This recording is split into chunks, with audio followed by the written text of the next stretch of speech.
My dear students, మనకి ఇంతకు ముందు వరకు 2 యూనిట్స్ కంప్లీట్ అయినాయి. And third unit is thermodynamic potentials and Maxwell equations. ఓకేనా, థర్డ్ యూనిట్ వచ్చేంటి thermodynamic potentials and Maxwell equations. దీంట్లో మనం థర్మోడైనమిక్ పొటెన్షియల్స్ ఆల్రెడీ చూసాం. Thermodynamics first law second law చూసాం. ఓకేనా, dq equal to du plus pdv అని, dq equal to tds అని thermodynamics first law second law చూసాం కదా. సో దీంట్లో first of all thermodynamics potential equations చూద్దాం. ఓకే, చూడండి.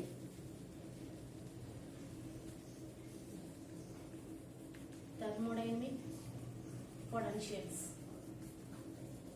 These are 4 equations. In this we have 4 equations. First one is internal energy.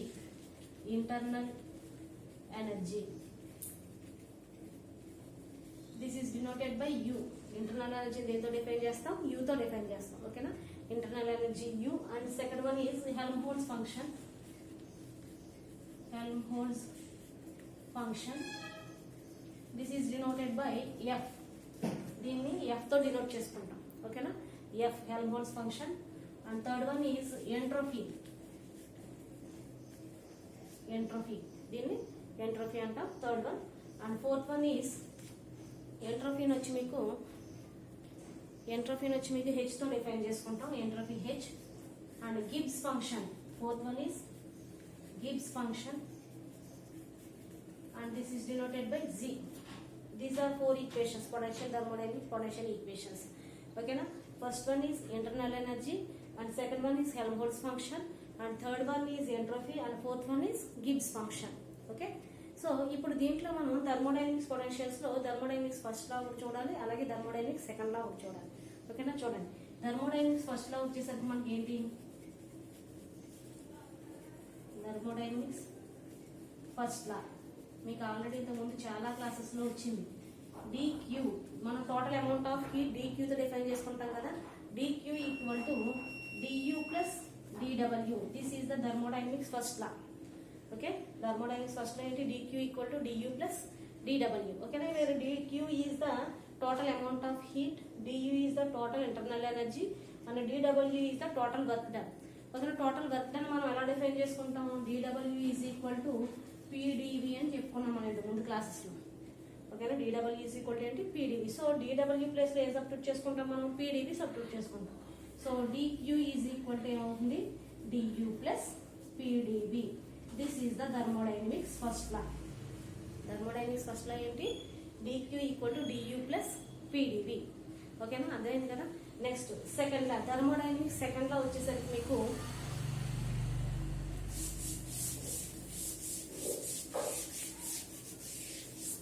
Thermodynamics second law.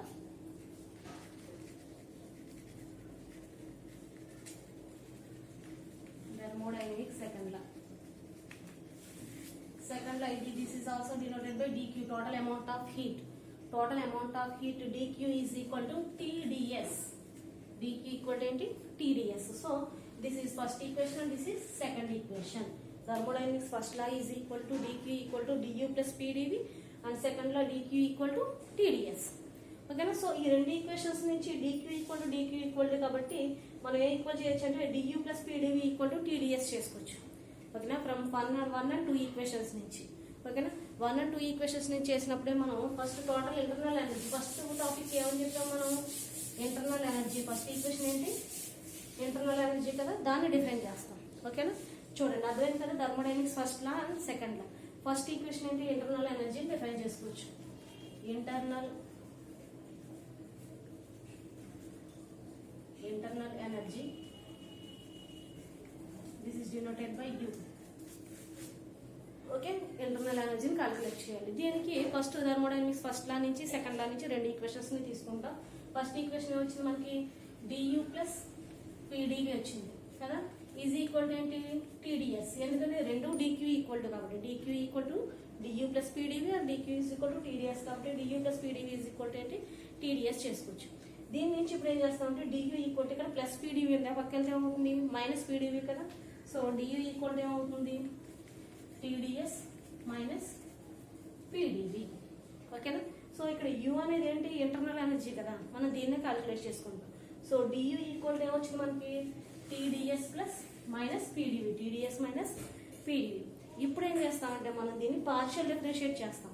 Partial differentiate చేసినప్పుడు ఎలా అంటే partial differentiate చేసినప్పుడు యూకి చేసినప్పుడు మనం ఎస్ తీసుకుంటే కనుక partial differentiating with respect to S తీసుకుంటే వి కాన్స్టెంట్ అని, అలాగే వి తీసుకుంటే ఎస్ కాన్స్టెంట్ అని చెప్పేసి తీసుకుంటాం. ఓకేనా, చూడండి ఒకసారి. ఇప్పుడు ఈ ఈక్వేషన్ ని పార్షియల్ డిఫరెన్షియేటింగ్ చేస్తాం. Do by do U partial differentiating with respect to S చేస్తే మనకి ఇక్కడ ఏమవుతుందంటే if V is constant, with respect to S చేస్తే వి కాన్స్టెంట్ అవుతుంది. లేదు partial differentiating with respect to V చేసామనుకోండి ఇఫ్ ఎస్ ఈజ్ కాన్స్టెంట్. ఓకేనా, partial differentiating with respect to S అయితే వి కాన్స్టెంట్, వి అయితే ఎస్ కాన్స్టెంట్. దీన్ని partial differentiate చేస్తాం. Partial differentiation చేసినప్పుడు ఏమవుతుంది do U by do S, S దృష్ట్యా చేస్తాం అనుకోండి do U by do S. S దృష్ట్యా చేసినప్పుడు ఏం కాన్స్టెంట్ వి కాన్స్టెంట్. సో ఇక్కడ టీడీఎస్ ఉంది, ఇక్కడ టీడీబీ ఉంది. వి కాన్స్టెంట్ అంటే ఈ టర్మ్ మొత్తం 0 అయిపోతుంది కదా, సో ఓన్లీ ఎస్ మాత్రమే ఉంటుంది. కాబట్టి ఏమవుతుంది అప్పుడు మనకి ఈజ్ ఈక్వల్ టు టీ ఉంటుంది. ఓకేనా, do U by do S at V constant at V equal to చేస్తే ఏమొచ్చింది మనకి టీ వస్తుంది. అర్థమవుతుంది కదా, ఎందుకంటే డివి టర్మ్ మొత్తం ఏమైపోతుంది 0 కాన్స్టెంట్ కాబట్టి. ఇంకా ఇది ఒకటే కదా ఉంది టీడీఎస్, టీ ఎస్ దృష్ట్యా చేస్తున్నాం కాబట్టి డిఎస్ కాబట్టి టీ ఒకటే ఉంటుంది. T at constant V. Same అలాగే do U by do V, V దృష్ట్యా చేయమన్నాం కదా ఇక్కడ మనం ఈ differentiating do U by do V at S constant. అదవుతుందా, do U by do V at constant S. ఇక్కడ ఏమైంది do U by do S at constant V కాబట్టి do U by do S at V. ఇప్పుడు V దృష్ట్యా చేస్తున్నాం కాబట్టి S constant కాబట్టి S terms ఏమైపోతాయి 0 అయిపోతాయి. ఓన్లీ వి టర్మ్స్ మాత్రం ఉంటాయి. ఇక్కడ వి ఏంటి మైనస్ పీడీబీ కాబట్టి ఇక్కడ మైనస్ పి ఒకటి వస్తుంది. డివి ఈక్వల్ టు 1 కాబట్టి అంటే మైనస్ పి వచ్చింది.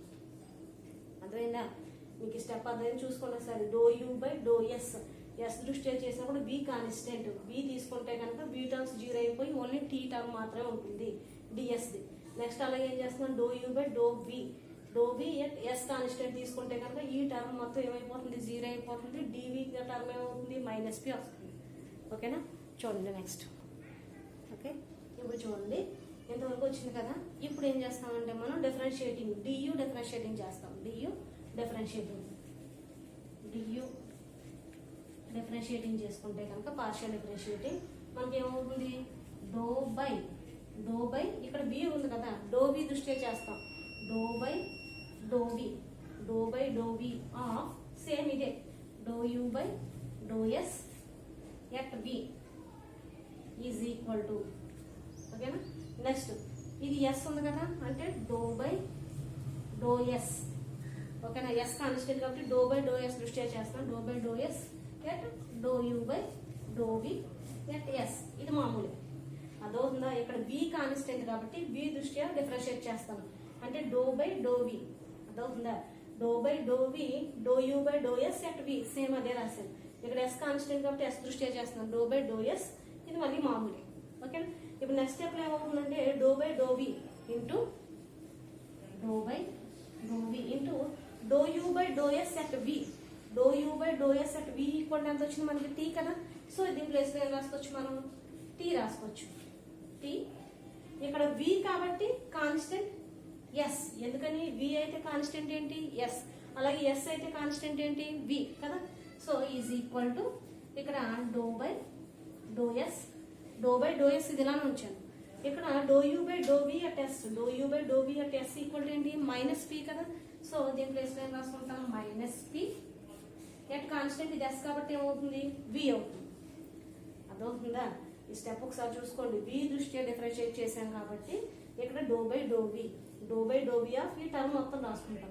ఇక్కడ ఎస్ దృష్ట్యా డిఫరెన్షియేట్ చేశాం కాబట్టి do by do yes of మొత్తం టర్మ్ రాసుకున్నాం.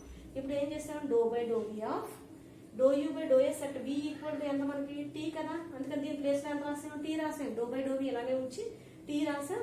కాకపోతే ఇక్కడ వి కాన్స్టెంట్ కాబట్టి ఇక్కడ ఏం తీసుకుంటాం ఎస్ తీసుకుంటాం. వి దృష్ట్యా డిఫరెన్షియేట్ చేస్తున్నాం కాబట్టి ఎస్ కాన్స్టెంట్ అవుతుంది. Is equal to do by do S అలాగే రాశాను.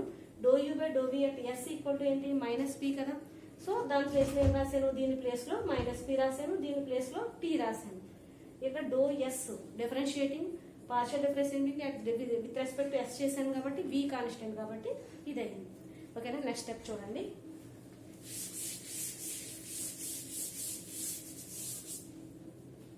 ఇక్కడ ఏమొచ్చింది మనకి, do tea by do V at S is equal to, ఇక్కడ మైనస్ ఉంది కదా, మైనస్ ముందు రాసుకుంటే ఏమవుతుంది, do P by do S at వి.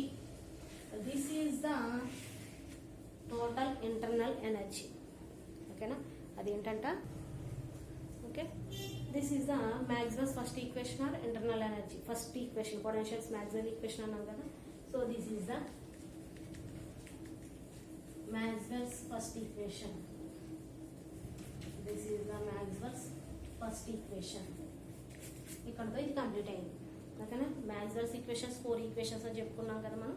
ఆ 4 ఈక్వేషన్స్లో ఫస్ట్ వన్ ఏంటి, ఇంటర్నల్ ఎనర్జీ కదా. ఇంటర్నల్ ఎనర్జీని యూని క్యాలిక్యులేట్ చేసాం మనం. అర్థమైంది కదా మీకు. సో ఫస్ట్ ఆఫ్ ఆల్ మీకు గుర్తు రావాల్సింది ఏంటంటే థర్మోడైనమిక్స్ పొటెన్షియల్ ఈక్వేషన్స్లో dq equal to du plus pdv first law, and అలాగే థర్మోడైనమిక్స్ పొటెన్షియల్ సెకండ్ లా ఏంటంటే dq is equal to tds. ఆ రెండు ఈక్వేషన్స్ గుర్తుంటే మనకు du plus pdv equal to tds రెండు ఈక్వల్ చేసి దాని నుంచి du ఈక్వల్ టు ఏం తీసుకున్నాం, tds మైనస్ pdv తీసుకున్నాం. సో దాన్ని మనం పార్షియల్ డిఫరెన్షియేట్ చేస్తాం. Partial differentiating with respect to S చేస్తే v కాన్స్టెంట్ అవుతుంది. Partial differentiating with respect to v చేస్తే s కాన్స్టెంట్ అవుతుంది. అర్థమైంది కదా మీకు. సో అది మీకు ఆ కాన్సెప్ట్ అర్థమైతే కనుక నెక్స్ట్ ఫంక్షన్ ఏంటి మనకి, హెల్మ్హోల్ట్జ్ ఫంక్షన్ కదా. సో అది కూడా మీకు క్లియర్గా అర్థమవుతుంది. నేను ఏం చేశాను, పార్షియల్ డిఫరెన్షియేటింగ్ చేశాను. ఆ పార్షియల్ డిఫరెన్షియేటింగ్ చేసిన దాన్ని మళ్ళీ differentiating with respect to u చేసాం, డో యూ. అంటే దాన్ని చేసుకుని వచ్చినప్పుడు దీని ఈక్వేషన్స్ సబ్స్టిట్యూట్ చేసుకున్నాం. ఇక్కడ మీకు ఈ స్టెప్ అర్థమైతే మొత్తం అర్థమవుతుంది. అర్థమవుతుందా. ఇక్కడ v దృష్ట్యా చేసాం కాన్స్టెంట్ కాబట్టి ఇక్కడ తీసుకున్నప్పుడు డో బై డో v తీసుకున్నాం. సేమ్ మళ్ళీ ఇదే టర్మ్ రాసుకున్నాం. ఈజ్ ఈక్వల్ టు ఇక్కడ ఎస్ దృష్ట్యా చేసాం కాబట్టి డో బై డో ఎస్ చేసాం. మిగిలినంతా సేమ్ తీసుకున్నాం. ఇప్పుడు పార్షియల్ డిఫరెన్షియేట్ చేసినప్పుడు ఏం చేసామంటే do by do we of దీని వాల్యూ ఎంత, టీ. సో ఆ టీ సబ్స్టిట్యూట్ చేశాను. Do by do yes of దీని వాల్యూ ఎంత, -p. సో ఆ -p సబ్స్టిట్యూట్ చేశాను.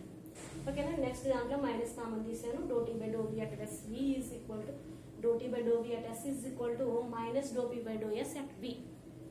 అర్థమైంది కదా మీకు. This is the thermodynamics potentials Maxwell first equation. ఓకేనా. నెక్స్ట్ క్లాస్లో ఏం చెప్తానంటే హెల్మ్హోల్ట్జ్ ఫంక్షన్ చూద్దాం. ఓకేనా. అలాగే మొత్తం 4 ఈక్వేషన్స్ మనం 4 క్లాసెస్లో చూద్దాం. అర్థమైంది కదండి. నాకు నెక్స్ట్ క్లాస్లో అందరికీ గ్రూప్లో నోట్స్ కూడా నేను సబ్మిట్ చేశాను. ఓకేనా. గ్రూప్లో నోట్స్ మొత్తం అందరికి షేర్ చేసుకోండి. నేను పేజ్ నెంబర్స్ వైజ్ పెట్టాను. నోట్స్ మొత్తం క్లియర్గా ఉంది. సో నాకు రేపు పొద్దుట నేను మార్నింగ్ మళ్ళీ క్లాస్ చెప్పే టైంకి నాకు ఇది మన గ్రూప్లో ప్రతి ఒక్కళ్ళు కూడా నాకు సబ్మిట్ చేయాలి. ఫస్ట్ ఇంటర్నల్ ఎనర్జీ ఈక్వేషన్ రాయండి. ఓకేనా. థర్మోడైనమిక్స్ పొటెన్షియల్ ఈక్వేషన్స్ 4 ఈక్వేషన్స్ రాసి, ఓకేనా. దాని తర్వాత thermodynamics first law, thermodynamics second లా రాసి ఇంటర్నల్ ఎనర్జీ ఇంతవరకు చేయండి. జస్ట్ 10 మినిట్స్ క్లాస్ ఇది. అర్థమవుతుందా. మీరు 5 మినిట్స్ చదివితే వస్తుంది కాబట్టి కంపల్సరీ నాకు గ్రూప్లో రాసి సబ్మిట్ చేయండి. నెక్స్ట్ హెల్మ్హోల్ట్జ్ ఫంక్షన్ చెప్తాను. ఓకేనా. Thank you all of you. Stay home, stay safe.